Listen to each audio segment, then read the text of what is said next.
todo lo que debes saber sobre la hipoteca inversa. El pasado mes de junio, el Gobierno Nacional, a través del Ministerio de Vivienda y Territorio, lanzó el mecanismo de hipoteca inversa, que estará disponible a partir del segundo semestre de este año y le permitirá a los colombianos de la tercera edad recibir una renta mensual de entre 0,4% y 0,6% del valor del inmueble que normalmente no tendrían. Sin embargo, y pese a que tanto el ministro de Vivienda, Jonathan Malagón, como el presidente de la República, Iván Duque, han insistido en las virtudes de este mecanismo como fuente de ingresos para la población mayor de 65 años, aún hay varios mitos y dudas alrededor del mismo. Según lo propuesto por el Gobierno Nacional, habrá tres tipos de hipoteca inversa. Primero, renta vitalicia, en la cual el tomador recibe una renta mensual hasta que fallezca. Segundo, renta temporal. El tomador recibe un valor mensual por un número determinado de años. Tercero, única renta, en donde el tomador recibe la totalidad del valor en una única entrega. Colombia no es el primer país de la región en implementar esta opción. Está disponible desde hace varios años en México y Perú. Además, la primera hipoteca inversa en el mundo se originó en Estados Unidos en 1961, bajo la firma Daring Saving and Loan. Según cifras del Ministerio de Vivienda, en Colombia solo el 28% de los adultos mayores tienen acceso a pensión y el 68% de esta misma población es propietaria de una vivienda, es decir, un 40% no tiene un ingreso fijo, pero es poseedor de un inmueble. Se encuentran en una situación que se llama pobreza oculta, porque no tienen cómo mantenerse mes a mes, pero tienen una casa.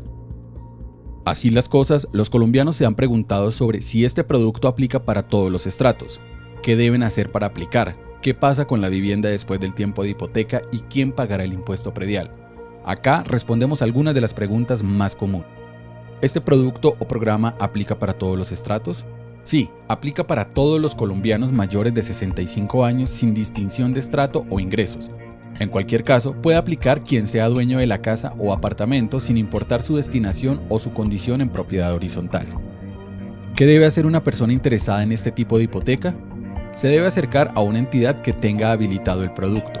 Esa entidad tiene a su cargo un deber de asesoría con el fin de brindar información cierta, suficiente y oportuna, que permita al interesado conocer las condiciones en que se efectuará la operación de acuerdo con el valor de la vivienda, su situación financiera y los riesgos derivados de esta. Si el afiliado tiene hijos y el inmueble era su herencia, ¿al fallecer ellos pierden la vivienda?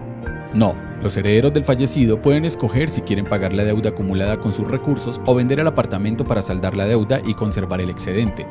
Solamente cuando no haya un pago de la deuda es que el inmueble podrá ser entregado en dación en pago. Si a los 6 meses o el año murió el beneficiario, ¿el inmueble queda en manos del banco o grupo asegurador? No, el inmueble es la garantía para el pago de una deuda. Si esa deuda se paga, entonces se levanta la hipoteca sobre el inmueble. Si no hay pago de la deuda, entonces se hace efectiva la garantía, es decir, se entrega el inmueble como pago de la deuda al banco o entidad que hizo la hipoteca inversa. ¿Cómo se calculan los ingresos que recibirá quien tome la hipoteca?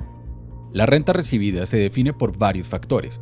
Entre estos se encuentran el avalúo de la vivienda, la edad de los solicitantes y la modalidad de hipoteca inversa, vitalicia, temporal o de única disposición, de modo que cada cual podrá juzgar si quiere acceder a este producto. Si el interesado se acoge a la renta temporal, ¿qué pasa con la vivienda después de ese tiempo? La familia seguirá residiendo en su vivienda sin ningún inconveniente y no tienen el deber de pagar en ese momento el valor que ha sido otorgado como renta. Por lo cuanto, la obligación solo podrá exigirse al momento del fallecimiento del constituyente de la garantía o del último de los beneficiarios. Ahora, si el hogar decide voluntariamente durante la vida del constituyente o de sus beneficiarios cancelar el gravamen, podrán hacerlo, frente a lo cual se sufragará el valor que ha sido otorgado como renta. ¿No sería mejor arrendar el inmueble o una habitación y así conseguir un ingreso? Puede tener ambas. Para el caso en el que un hogar tenga una propiedad que haya puesto en arriendo, este inmueble también podrá ser sujeto de hipoteca inversa, recibiendo así un doble canon, el valor del arriendo y el valor de la hipoteca inversa. Así, por ejemplo, si una persona recibe 700.000 por concepto de alquiler, sus ingresos podrían llegar a ser de 1,5 millones incluyendo la hipoteca inversa. ¿Quién será responsable de temas como el impuesto predial? Depende de cómo se pacte la hipoteca inversa entre el dueño de la casa o apartamento y el banco o entidad aseguradora. En el mercado habrá productos para ambos casos, es decir, para que la persona se encargue de estas obligaciones o para que las tenga la entidad financiera. En todo caso, si esto se incluye o no dentro del acuerdo, cambiará el valor de la renta mensual que recibirá la persona.